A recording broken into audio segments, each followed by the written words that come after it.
A comadre correra toda a cidade e em parte alguma encontrara o Leonardo. Enquanto cansava-se assim a procurá-lo, estava ele tranquilo e descansado, mirando-se nos olhos de Vidinha, relegando-se a ouvir modinhas, como sabem os leitores, sem se lembrar do que ia pelo mundo. A pobre mulher, depois de muito cansada, foi ter a casa de Dona Maria. Era já noite fechada. Quando ela entrava, saía o mestre de reza que acabava de dar a sua lição às crises de casa. A comadre, há algum tempo que andava desconfiada do mestre de reza, combinando o que por aí se dizia do seu crédito com certas coisas que tivera ocasião de presenciar. Estava quase a concluir que era ele emissário de José Manuel junto à corte de Dona Maria. Não gostou, portanto, do encontro e deu-lhe o cabelo vê-lo sair àquela hora, que de, pois que de ordinário as lições não se demoravam até tão tarde, e para mantê-lo à bulha disse-lhe: a lição foi cumprida, devoto. As raparigas parece que gostam mais da cambetice do que da reza. Não, respondeu o velho com sua voz fanhosa. Elas não vão mal. Empacam em alguns lugares, mas sempre vão indo. Bem sabe também que sempre trago comigo o santo remédio. E afagou o cabo da palmatória com que sempre andava armado. Ah, então esteve o devoto de conversa. Gosta também de dar a língua. Não desgosto, mas também não digo senão aquilo que sei, isto é, aquilo que ouço. Os outros gastam o seu tempo a ver e a ouvir. Eu, como não posso senão ouvir, emprego a falar o que os mais empregam a ver. Falo e falo muito, mas que quer se me sobra tempo para isso. E demais, bem sabe que não é trabalho que canse. Meus pais eram algarves, e eu não quero desmentir a minha paternidade. Então já sei que hoje desenterram-se mortos e enterram-se vivos, pois eu não posso fazer outro tanto, porque vou aqui muito e muito zangada de minha vida.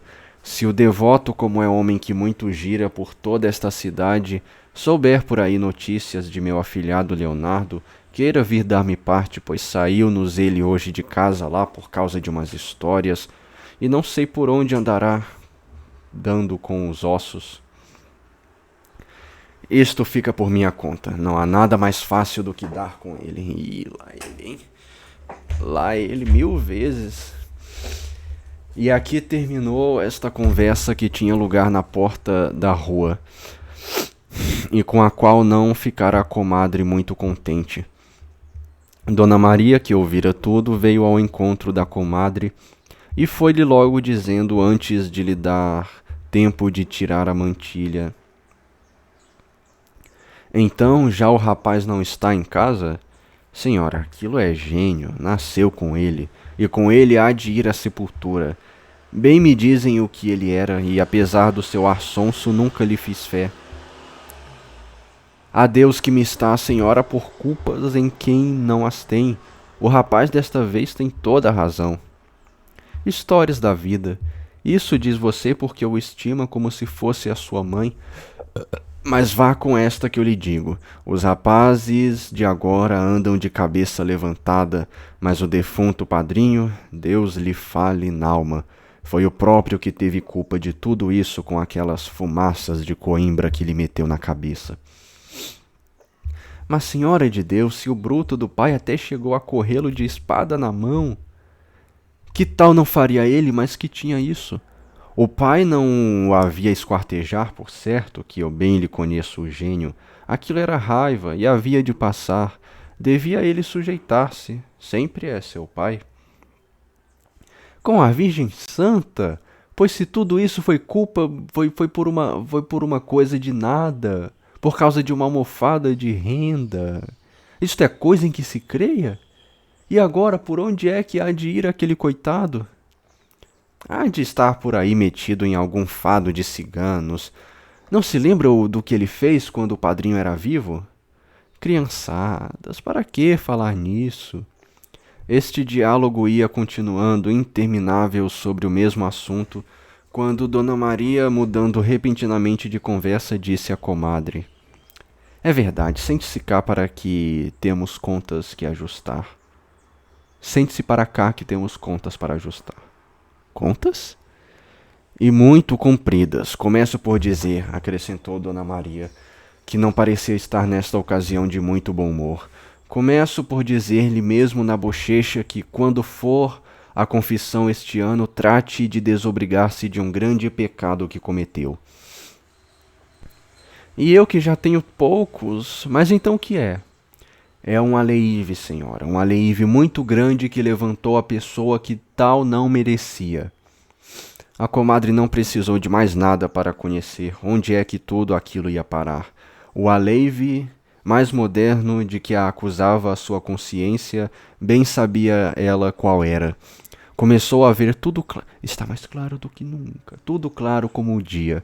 Viu José Manuel justificado completamente aos olhos de Dona Maria a respeito da história do roubo da moça no oratório de pedra, e viu também como medianeiro dessa justificação o cego mestre de reza.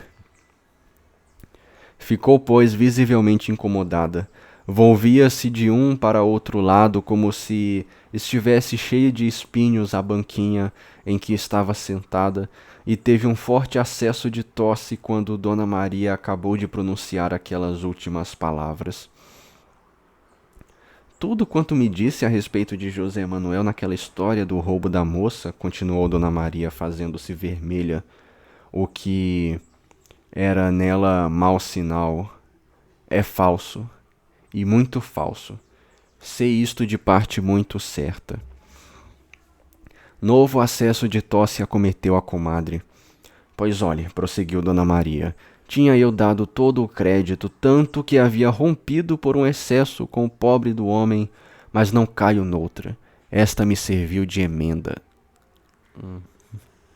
A comadre viu que o vento se lhe ia tornando absolutamente contrário. Compreendeu que Dona Maria estava muito bem informada e que inútil seria qualquer sustentação que pretendesse fazer de tudo quanto havia avançado. Isso só serviria para agravar-lhe a posição. Forjou, pois, repentinamente um novo plano e disse: Não me dá nada de novo, senhora, sei muito bem de tudo. O homem está nesse negócio como Pilatos no credo. Mas lembre-se que me havia dito que tinha visto com seus próprios olhos. Ah, senhora, era o diabo por ele, nunca vi coisa assim tão parecida. Outro dia, porém, soube de tudo, e agora estou arrependida. Mandei por isso chamar o pobre homem, continuou Dona Maria, que, de ofendido que estava com o modo porque eu tratava, custou muito a vir, e abri-me aqui com ele. E uma coisa lhe digo é que a comadre não está bem no negócio. Ele expôs-me certas coisas a que eu enfim não quis dar crédito. Pois então a senhora disse-lhe que eu é que... Não fui eu quem lhe disse, ele já o sabia, e não era possível negar-lhe. Foi então que ele me quis abrir os olhos sobre outros pontos. A comadre, que via todo o caldo entornado naqueles outros pontos, tratava de desviar a conversação, fazendo que não dera atenção a essas últimas palavras. Mas então, perguntou, por quem foi que soube como tinha sido o negócio?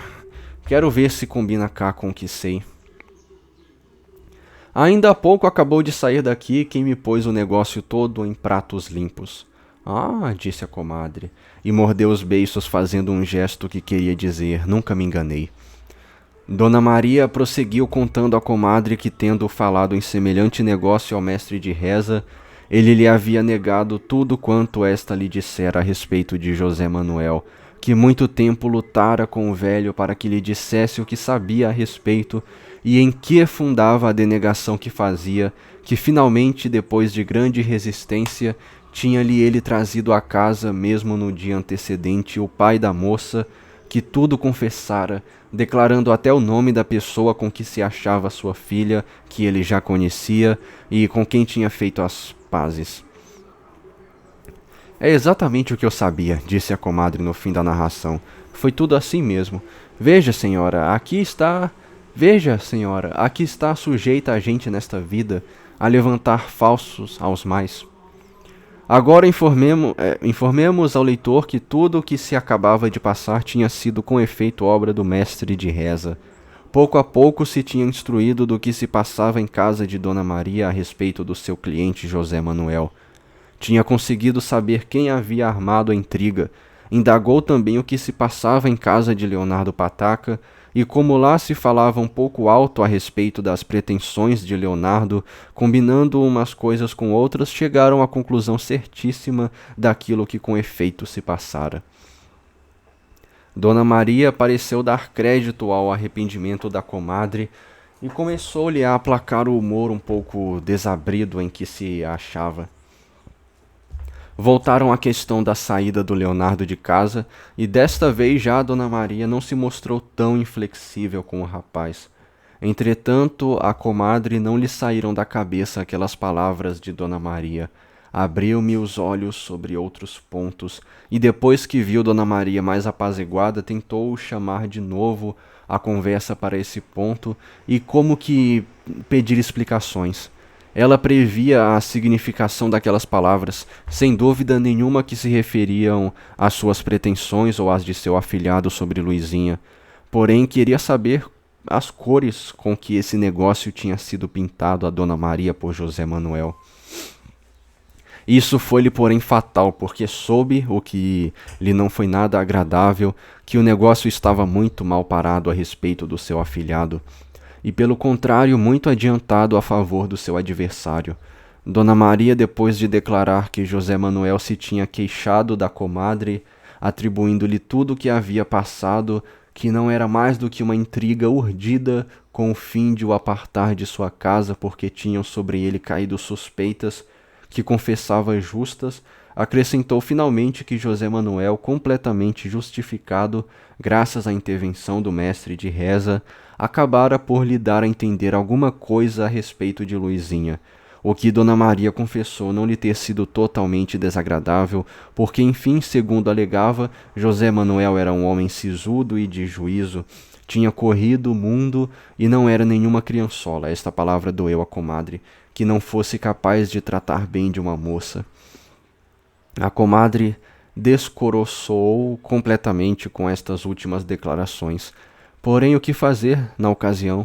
Ela mesma tinha há pouco confessado o risco em que se está a cada momento de ser injusto com o próximo, e não podia sem risco aventurar, pelo menos naquela ocasião, alguma coisa contra José Manuel. Tanto mais que tão mal se havia saído da primeira intriga que armara. Contentou-se, pois, em repetir uma observação que Dona Maria mesma lhe havia feito há pouco tempo, e disse, referindo-se a Luizinha: "Gente, pois aquela criança já está para essas." "Sim," respondeu Dona Maria, "está ainda verdezinha, mas também isso não é sangria desatada." O que isso significa, cara? Coisa horrível, mano. A comadre respirou, pois viu que ainda havia tempo a ganhar. 33. O agregado. Passaram-se assim algumas semanas. Leonardo, depois de acabadas todas as cerimônias, foi declarado agregado à casa de Tomás da Sé, e aí continuou convenientemente arranjado. Ninguém se admire da facilidade com que se haviam semelhantes coisas. No tempo em que se passavam os fatos que vamos narrando, nada havia mais comum do que ter cada casa um, dois e às vezes mais agregados. Em certas casas, os agregados eram muito úteis, porque a família tirava grande proveito de seus serviços, e já tivemos ocasião de dar exemplo disso quando contamos a história do finado padrinho de Leonardo. Outras vezes, porém, e estas eram em maior número, o agregado refinado vadio era uma verdadeira parasita que se prendia à árvore familiar, que lhe participava da seiva sem ajudá-la a dar os frutos, e o que é mais ainda, chegava mesmo a dar cabo dela. E o caso é que, apesar de tudo, se na primeira hipótese o esmagavam com o peso de 1000 exigências, Se lhe batiam a cada passo com os favores na cara, se o filho mais velho da casa, por exemplo, o tomava por seu divertimento, e a menor e mais justa queixa saltavam-lhe os pais em cima tomando partido de seu filho, no segundo aturavam quanto desconcerto havia com paciência de mártir. O agregado tornava-se quase rei em casa. Punha, dispunha, castigava os escravos, ralhava com os filhos, intervinha, enfim, nos mais particulares negócios. Em qual dos dois casos estava ou viria a estar em breve o nosso amigo Leonardo? O leitor que o decida pelo que se vai passar. Principiemos por declarar que as duas velhas irmãs tinham concedido desde o primeiro momento uma decidida simpatia por ele, e era esse o único ponto por onde o podemos julgar um pouco feliz. Se a cada passo encontrava contrariedades e antipatias, também lhe não faltavam por contrabalanço simpatias e favores. Isto já era meio caminho andado para qualquer projeto que ele formasse, qualquer intenção que tivesse ou desejo que lhe despertasse. Mas note-se que, para não falhar a lei das compensações, que pesava constantemente sobre ele, logo o projeto, a intenção e desejo que teve sucedeu ser a respeito de uma coisa que já tinha despertado igual projeto, intenção e desejo em duas outras pessoas, o que equivale a dizer-se, como já o fizemos, que tinha ele de lutar com duas dificuldades. Vidinha era uma rapariga, sempre chamando de rapariga, mano, vai se fuder, que tinha tanto de bonita como de movediça e leve. Um soprozinho, por brando que fosse, a fazia voar, outro de igual natureza a fazia revoar, e revoava na direção de quantos sopros por ela passassem. Isto quer dizer, em linguagem chã e despida dos trejeitos da retórica, que ela era uma formidável namoradeira, como hoje se diz, para não dizer lambeta, como se dizia naquele tempo. Portanto, não foram de modo algum mal recebidas as primeiras finezas do Leonardo, que desta vez se tornou muito mais desembaraçado, quer porque já o negócio com Luizinha o tivesse desasnado, quer porque agora fosse a paixão mais forte, embora esta última hipótese vá de encontro à opinião dos ultrarromânticos, que põem todos os bofes pela boca pelo tal primeiro amor. No exemplo que nos dá o Leonardo, aprendam o quanto ele tem de duradouro. Se um dos primos de Vidinha, que dissemos ser o atendido naquela ocasião, teve motivo para levantar-se contra o Leonardo como seu rival, o outro primo, que dissemos ser o desatendido, teve dobrada razão para isso, porque além do irmão apresentava-se o Leonardo como segundo concorrente, e o furor de quem se defende contra dois é, ou deve ser, sem dúvida, muito maior do que o de quem se defende contra um. Declarou-se, portanto, desde que começaram a aparecer os sintomas do que quer que fosse entre Vidinha e o nosso hóspede, guerra de 2 contra 1, ou de 1 contra 2. A princípio foi ela surda e muda, era guerra de olhares, de gesto, de desfeitas, de máscaras ou de máscaras, não entendi. De maus modos, acho que é de máscaras. De maus modos de uns para com os outros. Depois, seguindo o adiantamento do Leonardo, passou a ditérios, a chasque, a remoques. Um dia finalmente desandou em descompostura cerrada, em ameaças do tamanho da Torre de Babel, e foi causa disto ter um dos primos pilhado o feliz Leonardo, em flagrante gozo de uma primícia amorosa, um abraço que no quintal trocava ele com Vidinha. "Aí está, minha tia", dissera enfurecido o rapaz dirigindo-se à mãe de Vidinha. "Aí está o lucro que se tira de meter-se para dentro de casa um par de pernas que não pertence à família."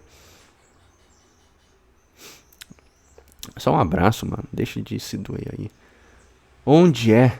Onde é que está pegando fogo? Disse a velha em tom de escárnio, supondo ser alguma asneira do rapaz, que era em tudo muito exagerado. Sim, cara, exagerado.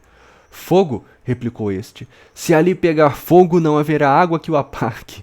E olhe o que lhe digo, se não está pegando fogo, está se ajuntando lenha para isso." Vidinha, que vinha chegando nessa ocasião, tomou a palavra e falou durante meia hora sem interrupção, soltando contra os dois primos, pois que o outro já tinha também intervindo, uma tremenda catilinária em que a palavra qual foi repetida enorme número de vezes. Leonardo teve também que de defender-se e falou pelos cotovelos. As duas velhas acompanharam aos quatro, seguidas das outras duas moças que metiam também de vez em quando a sua colherada.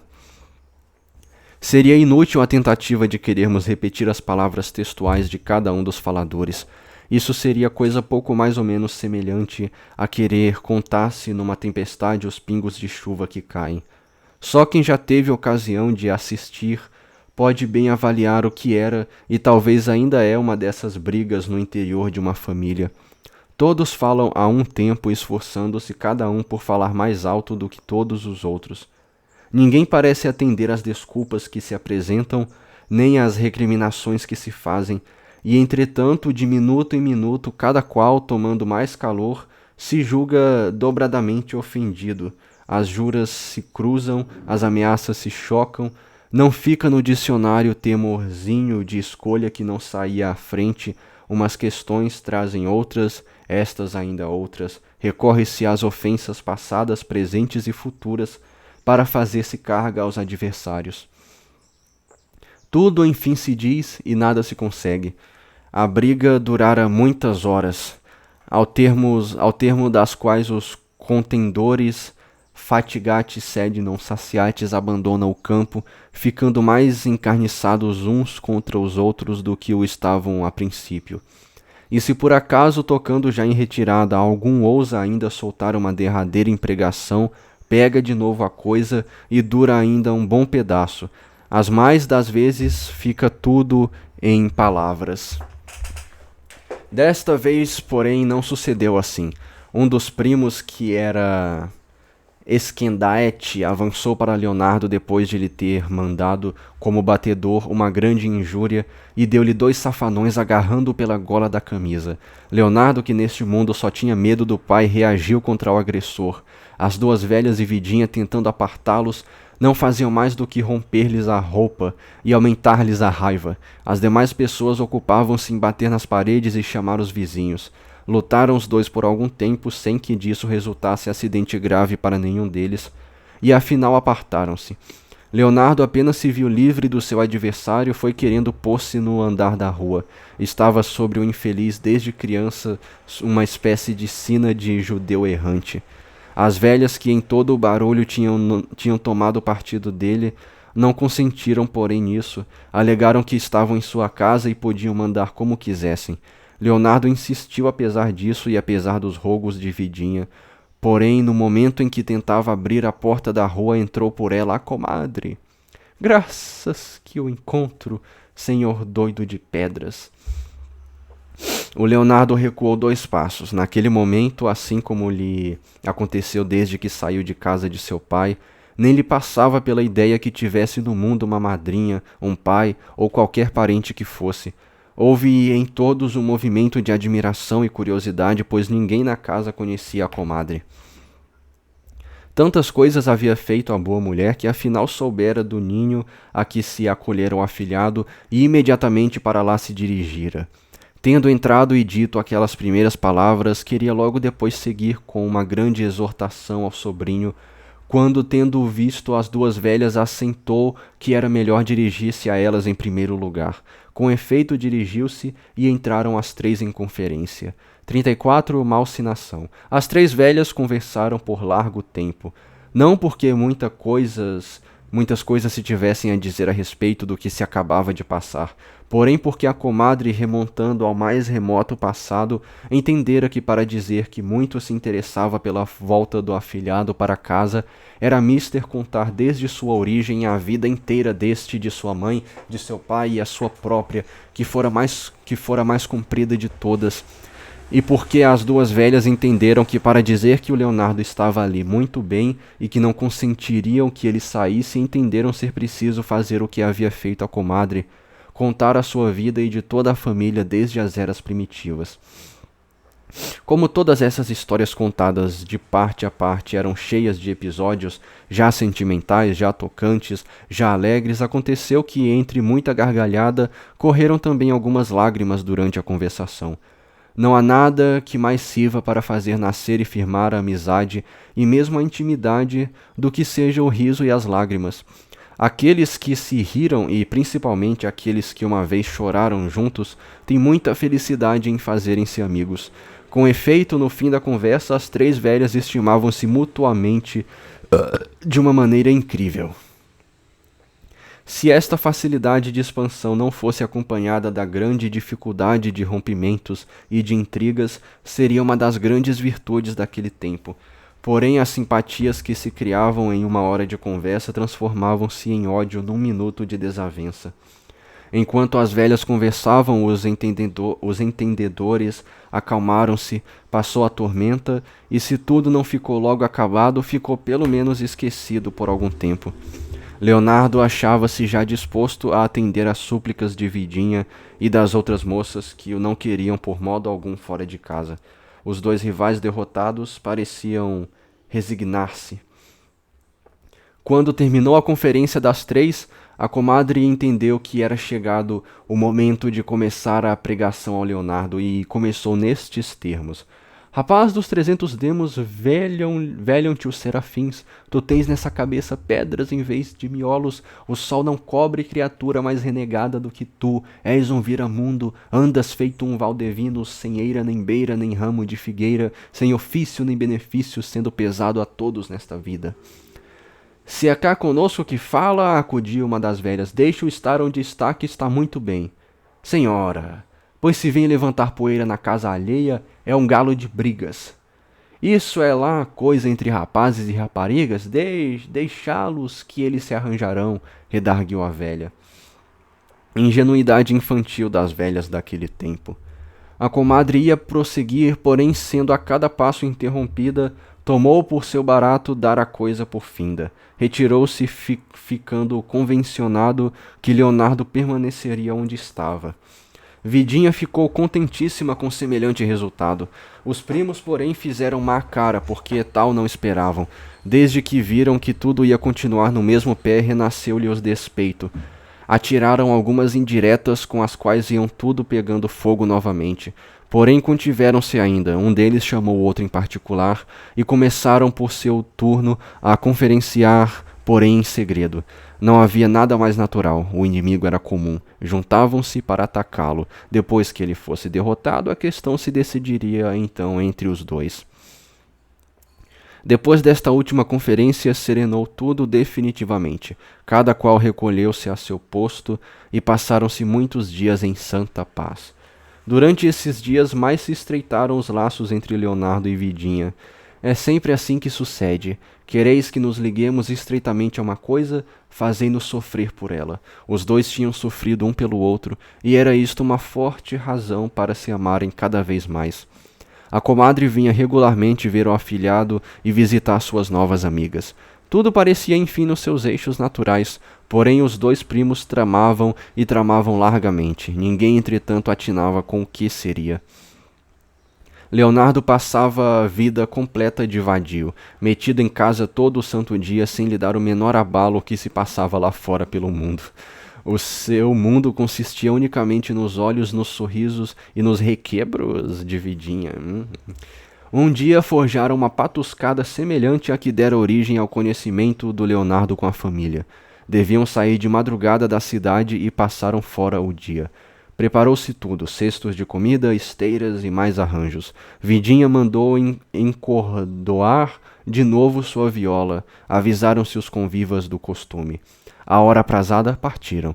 Quem estivesse menos distraído pelo prazer da patuscada do que estava qualquer dos suciantes, notaria que os dois primos deixavam-se de vez em quando ficar atrás e cochichavam como se tramassem uma conspiração. Ninguém, porém, dera atenção a semelhante coisa. Chegaram ao lugar determinado ao romper do dia.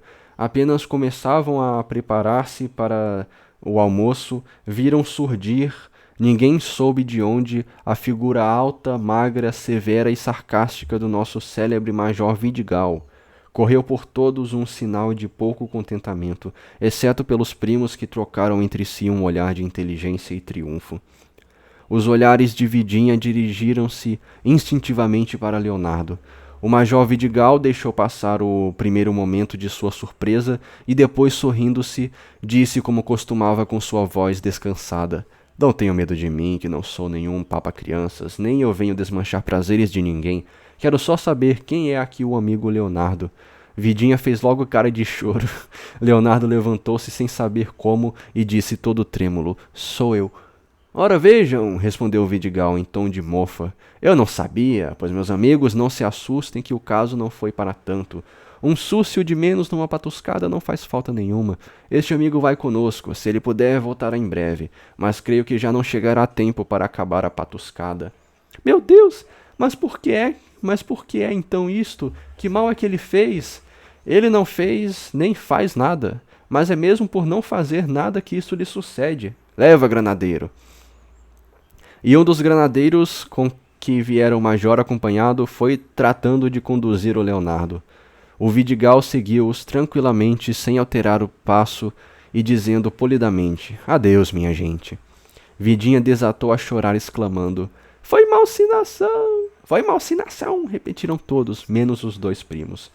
A Súcia levantou-se. 35. Triunfo completo de José Manuel. Era um sábado de tarde em casa de Dona Maria. Havia um lufa-lufa imenso. Andavam as crias e mais escravos de dentro para fora. Espanava-se a sala, arrumavam-se as cadeiras, corria-se, falava-se, gritava-se. A dona da casa trajava, fora do ordinário, um rico vestido de caça bordado de prata, de corpinho muito curto e mangas de um volume enorme. Seja dito de passagem que a prata do bordado estava já mareada, e o mais do vestido um pouco encardido. Trazia ainda Dona Maria um penteado de desmedida altura, um formidável par de rodelas de crisólitas nas orelhas e 10 ou 12 anéis de diversos tamanhos e feitios nos dedos. Luizinha trajava também um vestido que qualquer menos entendido na matéria desconfiaria que era filho legítimo do de sua tia. Trazia um toucado de plumas brancas na cabeça e um rosário de ouro de contas muito grossas na cintura.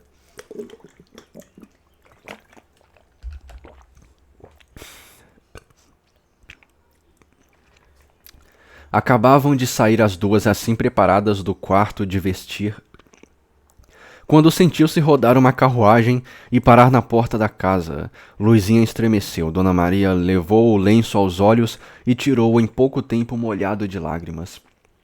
"Está aí a carruagem!" gritou uma das crias que estava de sentinela à janela.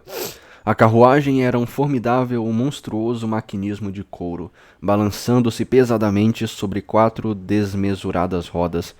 Não parecia coisa muito nova, e com mais 10 anos de vida poderia muito bem entrar no número dos restos infelizes do terremoto de que fala o poeta.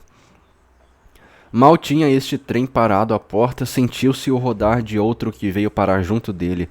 O que dissemos a respeito dos vestidos de Dona Maria e sua sobrinha pôde perfeitamente aplicar-se aos 2 trens. O segundo parecia filho legítimo do primeiro. Do último que chegara, apeou-se José Manuel e entrou em casa de Dona Maria, que o veio receber à porta. É inútil observar que a vizinhança estava toda à janela e via todo aquele movimento com olhos regalados pela mais desabrida curiosidade. José Manuel trajava casaca de seda preta, calções da mesma fazenda e cor, trazia meias também pretas e sapatos de entrada baixa, ornados com enormes fivelas de prata, espadim e chapéu de pasta. Acompanhavam-no 2 amigos vestidos pelo mesmo teor. José Manuel estava com um ar entre compungido e triunfante e desfazia-se em mesuras a Dona Maria. Depois de tudo isto, quer ainda o leitor que lhe declaremos que a sobrinha de Dona Maria casava-se naquela tarde com José Manuel? Chegou o momento da partida. Luizinha, conduzida por Dona Maria, que lhe ia servir de madrinha, embarcou num dos destroços da Arca de Noé, a que chamamos carruagem. José Manuel, acompanhado por quem lhe ia servir de padrinho, fez outro tanto e partiram depressa para a igreja. Fizeram bem em partir depressa, porque se demorassem alguns minutos, corriam o risco de serem devorados pelos olhos dos vizinhos. Apenas cessou a bolha das carruagens, começaram estes últimos em conversa renhida, de que damos aqui uma pequena amostra. Senhora, dizia uma sujeita que morava junto de Dona Maria para a outra que morava defronte, o tal noivo poderá ser coisa boa, mas não dou nada pela cara dele. E a noiva? Respondia a outra. A renego também da lambisgoia. E o filho do Leonardo ficou vendo estrelas? Por força, venceu este porque é um finório de conta. Se a velha deixar tudo à sobrinha não é mau arranjo? De certo, pois não sabe que o seu defunto marido era um homem que viajava para a Índia? Neste tom continuaram até a volta das carruagens. Agora demos ao leitor algumas explicações a respeito do triunfo de José Manuel. Depois das boas obras do mestre de reza de que os leitores já foram informados, José Manuel reabilitara-se completamente junto a Dona Maria, tornara a frequentar a casa e foi pouco a pouco pondo barro à sua parede. Um sucesso inesperado veio ajudá-lo com a maior eficácia. O testamento do finado irmão de Dona Maria, do pai de Luizinha, que já tinha tido com Dona Maria, como talvez não estejam esquecidos os leitores, uma demanda por causa desta última surgiu de repente com uma nova prebenda relativa a uma pontinha de testamento, e Dona Maria teve de entrar de novo com ele em uma luta judiciária. Isto coincidiu com a morte inesperada do procurador de Dona Maria. José Manuel ofereceu-se para cuidar da causa, e com tanto jeito arranjou tudo, que em muito pouco tempo, coisa que procurador nenhum teria feito, venceu a demanda em favor de Dona Maria.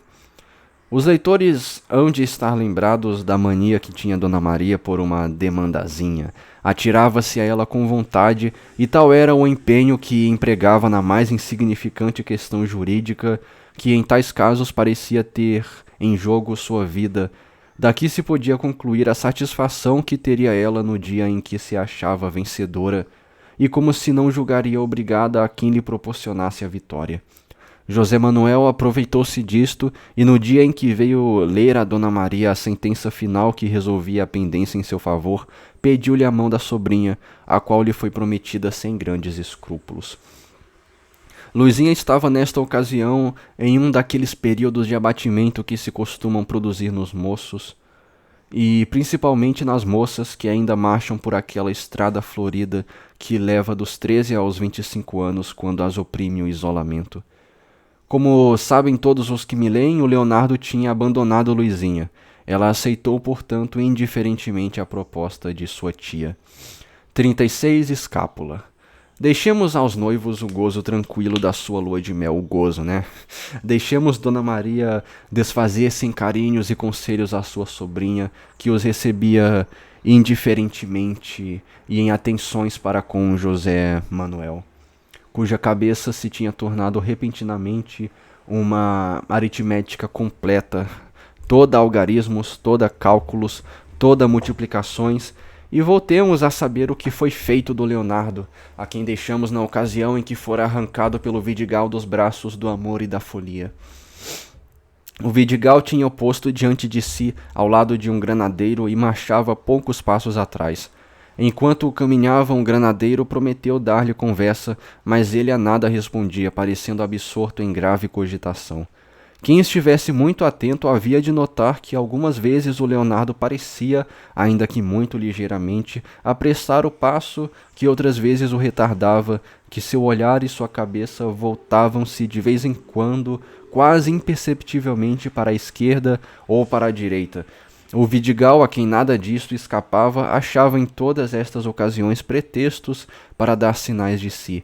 Tossia, pisava mais forte, arrastava no chão o chapéu de sol que sempre trazia na mão, como quem queria dizer ao Leonardo, respondendo aos seus pensamentos íntimos: "Cuidado, eu aqui estou."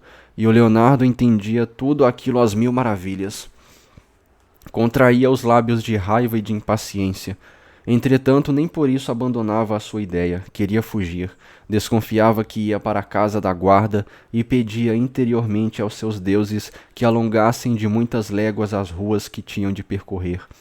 Quando via de longe uma esquina, dizia consigo: "E agora? Quebro por ali fora e bato pernas." Porém, ao chegar perto da esquina, o Vidigal achava alguma coisa que dizer ao gradineiro e passava-se a esquina. Se lhe aparecia à direita ou à esquerda um corredor aberto, pensava consigo: "Embarafusto por ali adentro e sumo-me." Mas no momento em que ia tomar a última decisão, parecia-lhe sentir a mão do Vidigal, que o agarrava pela gola da jaqueta e esfriava. Não eram os granadeiros que lhe metiam medo, nunca em todos os planos de fugir que lhe passavam naquela ocasião pela cabeça, contou uma só vez com eles. Mas o Vidigal, o cruel major, era a quantidade constante de seus cálculos. O pobre rapaz, durante aqueles combates íntimos, suava mais do que no dia em que fez a primeira declaração de amor a Luizinha. Só havia na sua vida um transe a que a assemelhava. Aquele em que então se achava era o que havia passado quando criança. Era o que havia passado quando criança. Naquele meio segundo que levara a percorrer o espaço nas asas do tremendo pontapé que lhe dera seu pai. Repentinamente, uma circunstância veio favorecê-lo. Não sabemos por que causa, ouviu-se um grande alarido na rua, gritos, assovios e carreiras. O Leonardo teve uma espécie de vertigem. Zuniram-lhe os ouvidos, escureceram-se-lhe os olhos, e dando um encontrão no granadeiro que estava perto dele, desatou a correr. O Vidigal deu um salto e estendeu o braço para o agarrar, mas apenas roçou-lhe com a ponta dos dedos pelas costas. O rapaz tinha calculado bem. O Vidigal distraiu-se com o ruído que se fizera na rua e aproveitou a ocasião. O Vidigal e os granadeiros saltaram-se imediatamente em seu alcance. O Leonardo embarafustou pelo primeiro corredor que achou aberto. Os seus perseguidores entraram incontinenti atrás dele e subiram em tropel o primeiro lance de escada. Apenas o haviam dobrado e subiram o segundo, abriram-se as cortinas de uma cadeirinha que se achava na entrada e pela qual tinham eles passado, saía dela Leonardo, e de um pulo ganho a rua... Ao entrar, tendo dado com aquele refúgio, metera-se dentre os granadeiros, e o Vidigal não haviam reparado em tal com a precipitação com que entraram, e isso lhe valeu. É impossível descrever o que sentiu Leonardo quando, por entre as cortinas da cadeirinha, viu-os passar e subir a escada. Foi uma rápida alternativa de frio e de calor, de tremor e de imobilidade, de medo e de coragem. Veio-lhe outra vez a lembrança o pontapé paterno. Era o termo constante de comparação para todos os seus sofrimentos. Enquanto o Vidigal e os granadeiros varejavam a casa em que haviam entrado, Leonardo punha-se longe e em 4 pulos achava-se em casa de Vidinha, que o recebeu com um abraço exclamando: "Aí está ele!" Um raio de alegria iluminou todos os semblantes, menos o dos 2 irmãos rivais, que ficaram horrivelmente desapontados. As 2 velhas tiraram da cabeça as mantilhas que já haviam tomado para dar providência sobre o caso. A presença do Leonardo foi uma aura benfazeja que espalhou as nuvens de uma grossa tormenta que, tendo começado a roncar quando Leonardo foi preso com aquelas palavras, foi malsinação, viera desabar de todo em casa e prometia durar muito tempo. Vidinha, tendo a princípio trocado com os primos algumas indiretas a respeito da prisão de Leonardo, julgara conveniente deixar-se de panos quentes e fora direto a eles, como se diz, com 4 pedras na mão, atribuindo-lhes o que acabava de suceder. Eles denegaram e atravessaram-se com ela de razões. A princípio, as 2 velhas estavam ambas da parte de Vidinha. Porém, tendo esta atirado 3 ou 4 ditos fortes demais aos primos, a tia ofendeu-se e tomou partido dos 2 filhos. A outra velha, mãe de Vidinha, protesta contra a parcialidade de sua irmã e reforça ainda mais, acompanhada dos que restavam, o partido de Vidinha.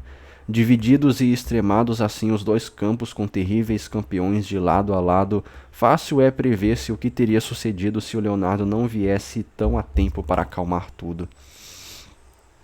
Tomado pelo prazer de ver-se livre, nem teve ele tempo de fazer recriminações aos seus inimigos. Já sabia com certeza quem fora a causa do que acabava de sofrer, pois que o tinha percebido pela conversa que com ele tentara travar o granadeiro. O major Vidigal fora as nuvens com o caso...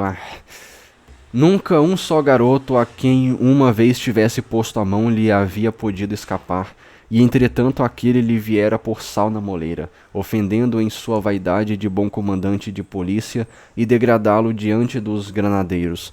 Quem empregava ao major Vidigal um logro, fosse qual fosse a sua natureza, ficava-lhe sob a proteção e tinha-o consigo em todas as ocasiões. Se o Leonardo não tivesse fugido e arranjasse depois a soltura por qualquer meio, o Vidigal era até capaz, por fim de contas, de ser seu amigo. Mas tendo-o deixado mal, tinha-o por seu inimigo irreconciliável, enquanto não lhe desse desforra completa. Já se vê, pois, que as fortunas do Leonardo redundavam-lhe sempre em mal. Era realmente um mal naquele tempo ter por inimigo o Major Vidigal, principalmente quando se tinha, como Leonardo, uma vida tão regular e tão lícita. Veremos agora o que se passou na casa em que entrara o Vidigal com os granadeiros em procura do Leonardo. 37. O Vidigal desapontado.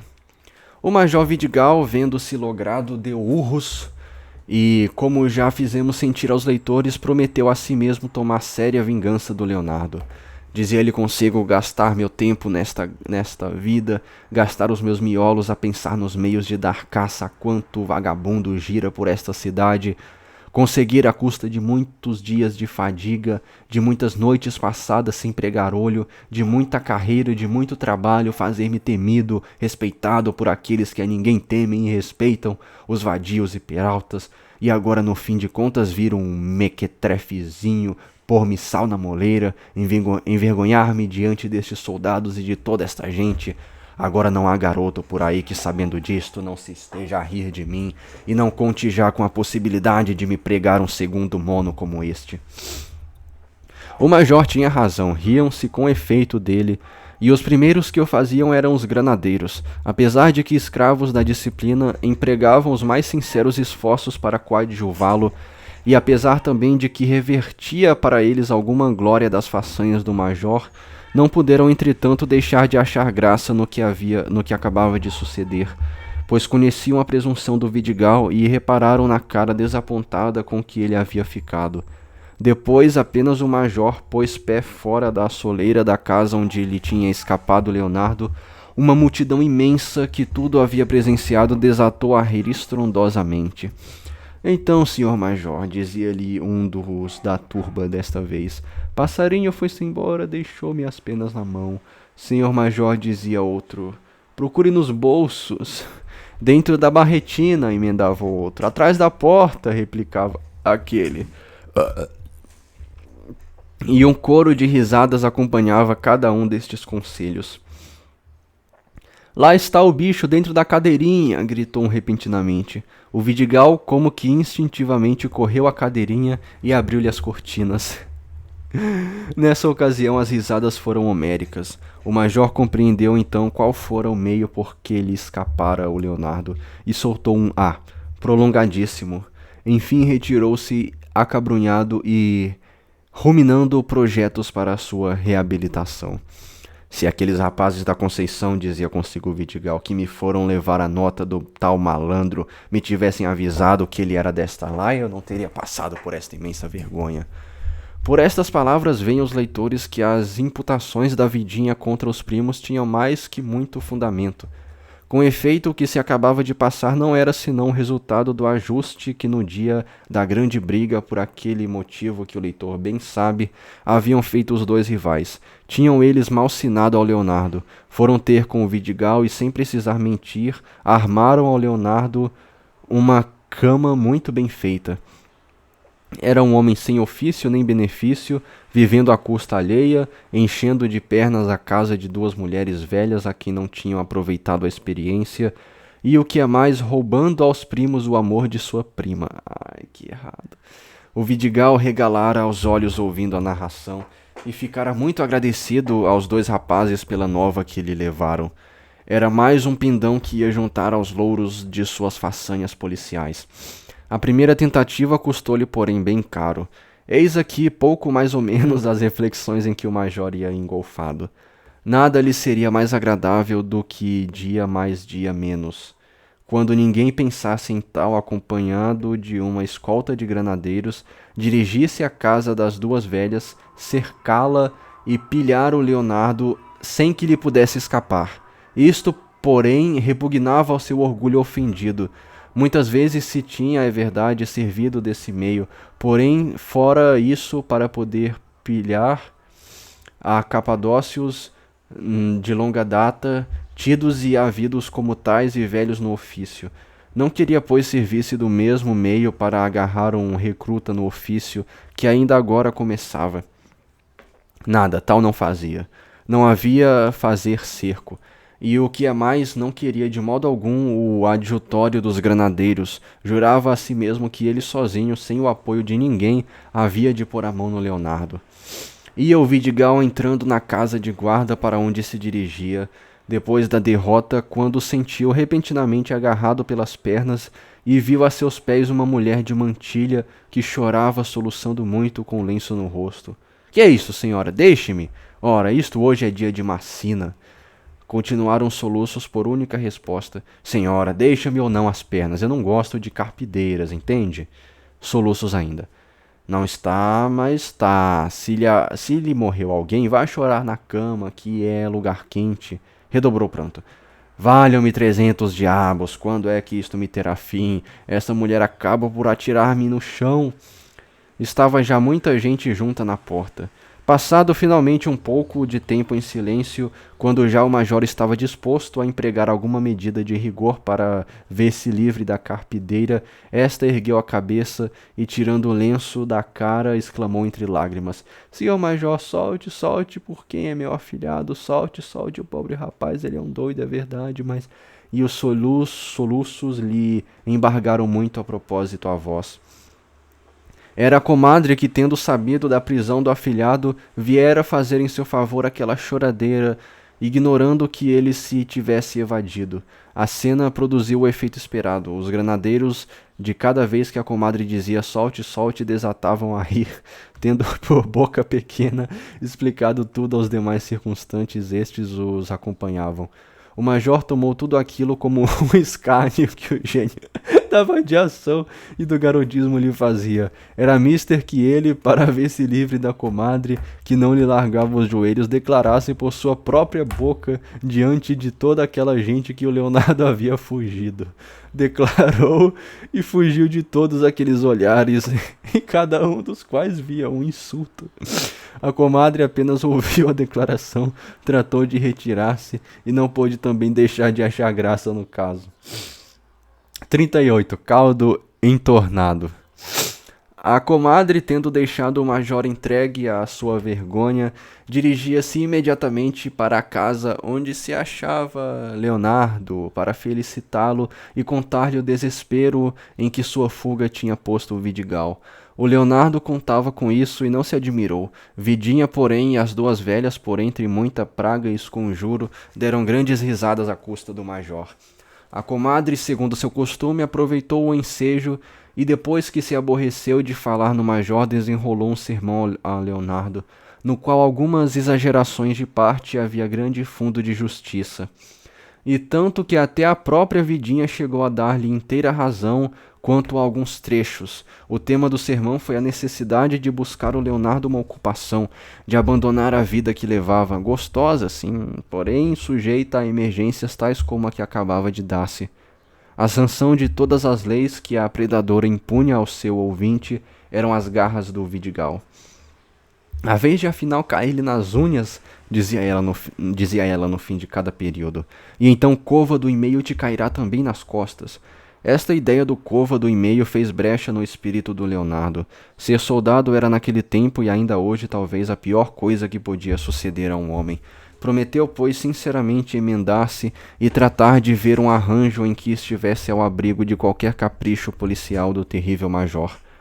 Achar, porém, a ocupação para quem nunca cuidou nela até certa idade e assim de pé para a mão não era das coisas mais fáceis.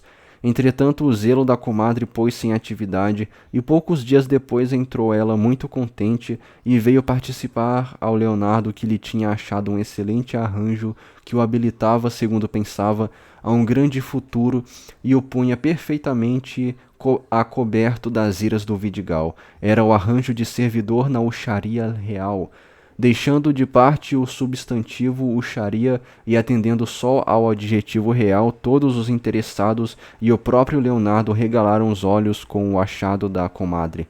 Empregado da casa real? Oh, isso não era coisa que se recusasse. E então empregado na uxaria, essa mina inesgotável, tão farta e tão rica. A proposta da comadre foi aceita sem uma só reflexão contra, da parte de quem quer que fosse. Como a comadre pudera arranjar semelhante coisa para o afilhado, é isso que pouco nos deve importar. Dentro de poucos dias achou-se o Leonardo instalado no seu posto, muito cheio e contente de si. O major, que o não perdia de vista, soube-lhe dos passos e mordeu os beiços de raiva quando o viu tão bem aquartelado. Só deixando a vida que levava podia o Leonardo cortar ao major pretextos para pôr-lhe a unha mais dia menos dia. Se ele se emenda, disse o pesaroso major, se ele se emenda, perco eu a minha vingança, mas, e essa esperança o alentava, ele não tem cara de quem nasceu para emendas. O major tinha razão, Leonardo não parecia ter nascido para emendas. Durante os primeiros tempos de serviço tudo correu às mil maravilhas. Só algum mal-intencionado poderia notar em casa de Vidinha uma certa fartura desusada na despensa. Mas isso não era coisa em que alguém fizesse conta. O Leonardo, porém, parece que recebera de seu pai a fatalidade de que lhe previrem sempre os infortúnios dos devaneios do coração. Dentro do pátio da alxaria morava um toma-largura, em companhia de uma moça que lhe cuidava na casa. A moça era bonita e o toma-largura um machacás talhado pelo molde mais grotesco. A moça fazia pena a quem havia nas mãos de tal possuidor. O Leonardo, cujo coração era compadecido, teve, como todos, pena da moça, e apressemo-nos a dizer, era tão sincero esse sentimento que não pôde deixar de despertar também a mais sincera gratidão ao objeto dele. Quem pagou o resultado da pena de um e da gratidão da outra foi o toma-largura. Vidinha, lá por casa, começou a estranhar a assiduidade do novo empregado na sua repartição e a notar o que quer que fosse de esmorecimento de sua parte para com ela. Um dia o toma-largura tinha saído em serviço. Ninguém esperava por ele tão cedo, eram 11 horas da manhã. O Leonardo, por um daqueles milhares de escaninhos que existem na alxaria, tinha ido ter a casa do toma-largura. Ninguém, porém, pense que era para maus fins. Pelo contrário, era para o fim muito louvável de levar à pobre moça uma tigela de caldo do que há pouco fora mandado ao el-rei, obséquio de empregado da alxaria. Não há aqui nada de censurável. Seria, entretanto, muito digno de censura que quem recebia tal obséquio não procurasse pagar com um extremo de civilidade. A moça convidou, pois, ao Leonardo para ajudá-la a tomar o caldo. E que grosseiro seria ele se não aceitasse tão belo oferecimento? Aceitou. De repente sente-se abrir uma porta. A moça que tinha na mão a tigela estremece e o caldo entorna-se. O toma-largura, que acabava de chegar inesperadamente, fora a causa de tudo isto. O Leonardo correu precipitadamente pelo caminho mais curto que encontrou, sem dúvida em busca de outro caldo, uma vez que o primeiro se tinha entornado. O toma-largura corre-lhe também ao alcance, sem dúvida para pedir-lhe que trouxesse desta vez quantidade a que chegasse para um terceiro. Meu Deus, o caso foi que daí a pouco ouviu-se lá por dentro barulho de pratos quebrados, de móveis atirados ao chão, gritos, alarido. Viu-se depois o Leonardo atravessar o pátio da alxaria à carreira e o toma-largura voltar com os galões da farda arrancados e esta com uma aba de menos. No dia seguinte o Leonardo foi despedido da alxaria. 39 ciúmes. No dia seguinte já o Vidigal sabia de cor e salteado tudo quanto havia sucedido ao Leonardo e pôs-se alerta, pois que a ocasião era oportuna. O Leonardo entrara para a alxaria com o pé esquerdo. A tormenta por que havia passado nada foi em comparação da que lhe caiu nas costas, quando em casa se soube da causa verdadeira de sua saída. É uma grande desgraça não corresponder à mulher a quem amamos, aos nossos afetos, porém não é também pequena desventura o cairmos nas mãos de uma mulher a quem deu na cabeça querer-nos bem deveras.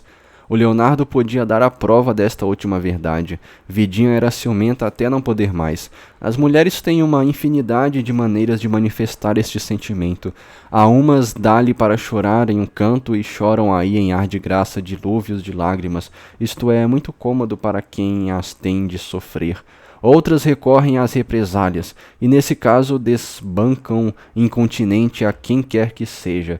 Esta maneira é seguramente muito agradável para elas próprias. Outras não usam da mais leve represália, não espremem uma lágrima, mas assim por um espaço de 8 ou 15 dias, desde que desponta a aurora até que cai a noite, resmungam um calendário de lamentações, em que entram seu pai, sua mãe, seus parentes e amigos, seu compadre, sua comadre, seu dote, seus filhos e filhas, e tudo por aí além. Isso sem cessar um só instante. Em um segundo de descanso, de maneira a deixar na cabeça do mísero que a escuta uma açuda eterna capaz de fazer amolecer um cérebro de pedra. Outras entendem que devem afetar o desprezo e pouco caso. Essas tornam-se divertidas e faz gosto vê-las. Outras, enfim, deixam-se tomar de um furor desabrido e irreprimível. Praguejam, blasfemam, quebram os trastes, rompem a roupa, espancam os escravos e filhos, descompõem os vizinhos. Esta é a pior de todas as manifestações, a mais desesperadora, a menos econômica e também a mais infrutífera. Vidinha era do número destas últimas. Apenas pois, como há pouco dizíamos, se verificou a verdadeira causa da saída do Leonardo, desabou um temporal que só terá semelhante no que há de proceder ao aniquilamento do globo. Depois de gritar, chorar, maldizer, blasfemar, ameaçar, rasgar, quebrar, destruir, Vidinha parou um instante, concentrou-se, meditou e depois, como tomando uma grande resolução,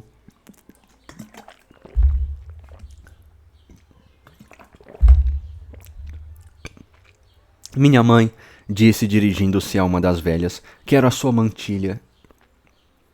Filha de Deus, acudiu a velha, que desatino é esse? Onde é que ides agora de mantilha? Eu cá sei onde vou, quero a sua mantilha, tenho dito, quero a sua mantilha. Foram todos reunindo-se em roda de Vidinha, surpreendidos por aquela resolução.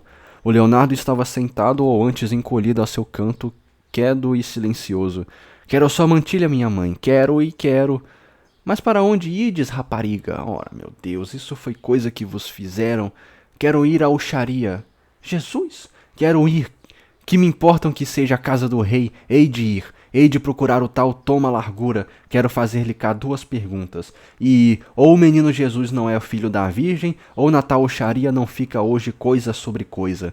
Que loucura, rapariga, que desatino.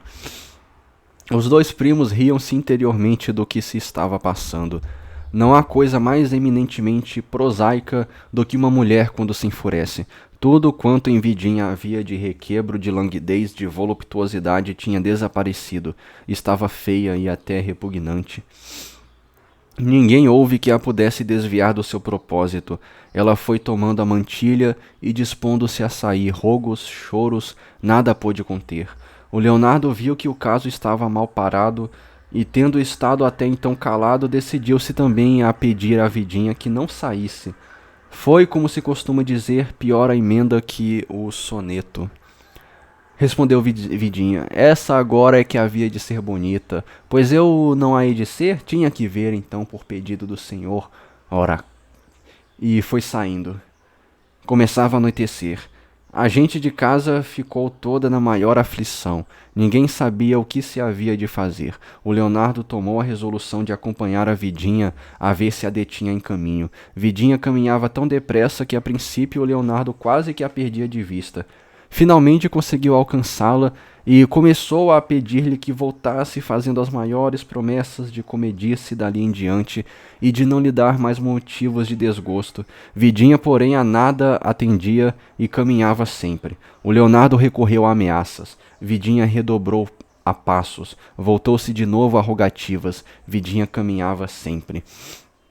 Já estavam no largo do passo, Vidinha quase a correr, deixou Leonardo umas poucas de braças atrás de si, entrou muito adiante dele pelo portão da alxaria adentro e desapareceu. O Leonardo parou um instante a resolver se entraria também ou não. Finalmente decidiu-se a entrar. No momento em que ia transpondo a soleira do portão, voltou repentinamente e ia disparando uma carreira. Uma mão magra, mão vigorosa a deteve agarrando-a pela gola da jaqueta. Era a mão do Major Vidigal, com quem ele havia esbarrado ao querer entrar, e de quem pretendia fugir. Vendo que lhe seria inútil qualquer tentativa, porque ali perto havia guarda, o Leonardo resignou-se. O Major olhou para ele soltando uma risadinha maligna e disse-lhe apenas muito pausadamente e descansadamente: Ora vamos. O Leonardo entendeu bem a significação daquelas duas palavras e caminhou ao lado do major na direção que este lhe indicava. Aqui é 40, né? 40. Fogo de palha. Deixemos o Leonardo seguindo seu destino acompanhado do Major Vidigal e vamos ver o que se passou na alxaria depois de sua prisão. Vidinha indagou aqui, indagou ali, e lá entrou como um raio pela casa do Toma Largura. A moça do caldo, achando-se nessa ocasião descuidada, sofreu um grande susto com a chegada de Vidinha, que, conhecendo por instinto ser aquela a causa de seus males, foi largando a mantilha sobre uma cadeira e investindo para ela. Venho aqui, disse, para lhe dizer mesmo na cara que em vós me é uma criatura sem sentimentos. A moça, não podendo atinar com a significação daquilo, ficou pasma e sem saber o que havia de responder. Vidinha prosseguiu: Não tem sentimentos, digo-lhe, e ninguém me há de desdizer. Vamos ver que diabo de história é esta, bradou uma voz de estentor. Era o Toma Largura que, achando-se em casa naquela ocasião e tendo ouvido as duas primeiras apóstrofes de Vidinha, chegava para dar fé do que se passava. Por mais arrogante que fosse a voz do Toma Largura e por mais ameaçadora que fosse a sua figura quase hercúlea, Vidinha não recuou um passo, não desfez uma ruga da testa, antes pareceu mostrar que a sua presença ali favorecia suas intenções, tanto que, dirigindo-se a ele, o foi logo apostrofando também pela seguinte maneira: É vosmecê um homem que eu não sei para que traz barbas nessa cara. A surpresa e mesmo também a figura de Vidinha, descomposta pela raiva, desarmaram-no um pouco e respondeu mais mansamente: Então, menina, veio aqui só para dizer coisas assim tão bonitas? Quem a trouxe cá?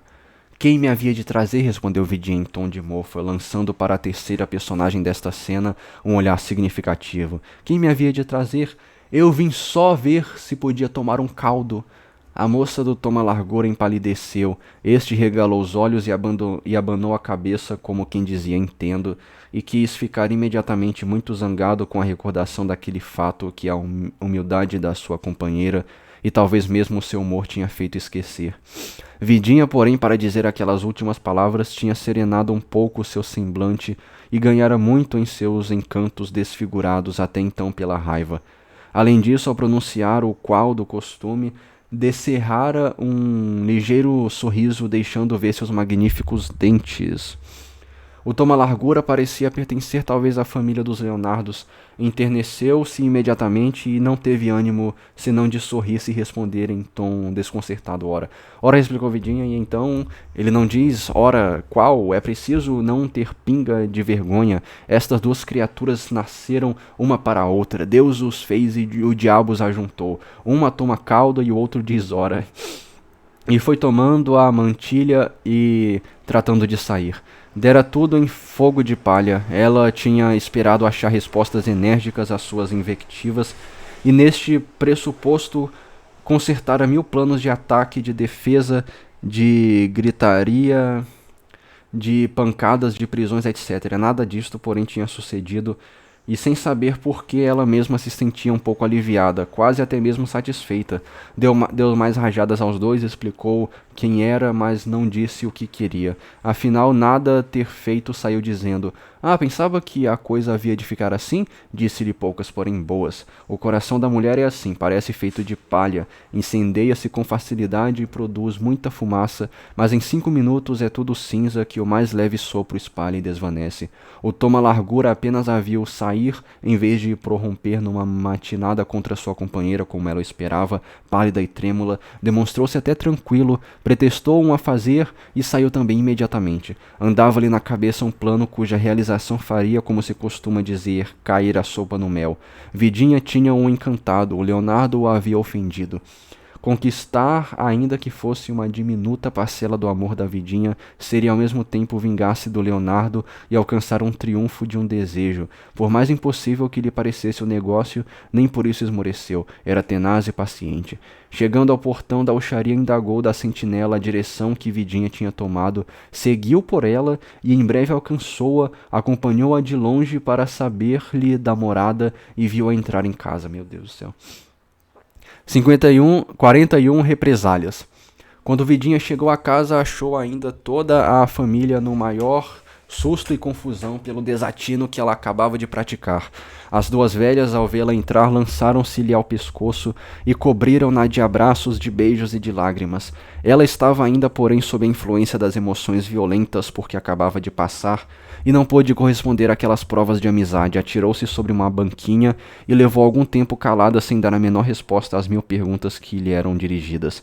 Esse silêncio mais aumentava a ansiedade da família. Finalmente resolveu-se ela, rompendo, exclamando: "Pensavam que o caso havia de ficar assim? Enganaram-se. Eu quero que fiquem sabendo para quanto presto."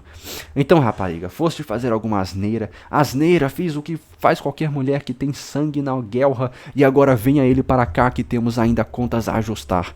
"É verdade, ele que ainda não veio já tinha tempo de chegar, pois partiu logo no vosso alcance." "É verdade", acrescentou Vidinha com certo susto. "Na tal cova da alxaria não entrou ele, e quando de lá saí não o vi mais." "Não lhe vá ter sucedido alguma coisa, o major o jurou." "O major?" repetiram todas com sinais do mais visível susto. E levantou-se de novo em casa a confusão, porque, como os leitores terão visto, apesar dos dissabores que o Leonardo causava àquela família, todos ali, exceto os 2 primos rivais, queriam-lhe muito e muito bem. Falar a qualquer dos 2 primos para que o fossem procurar era coisa de que ninguém se lembrava, tão certos de esperar que chegasse da rua o antigo sacristão. Os leitores terão talvez estranhado que, em tudo quanto se tenham passado em casa da família de Vidinha, não tenhamos falado nesta última personagem. Temo-lo feito de propósito, para dar assim a entender que em nada disso tem ele tomado parte alguma. Causa remota e primordial de todos estes acontecimentos, pois foi em consequência de sua amizade que o Leonardo se juntou à família. Por muito feliz se tem dado em que não tenham caído sobre ele inculpações de que com dificuldade se poderia defender. Homem de tato, conservara uma posição absolutamente neutral em todas aquelas lutas. Eis aqui, pois, qual a causa do nosso silêncio sobre ele.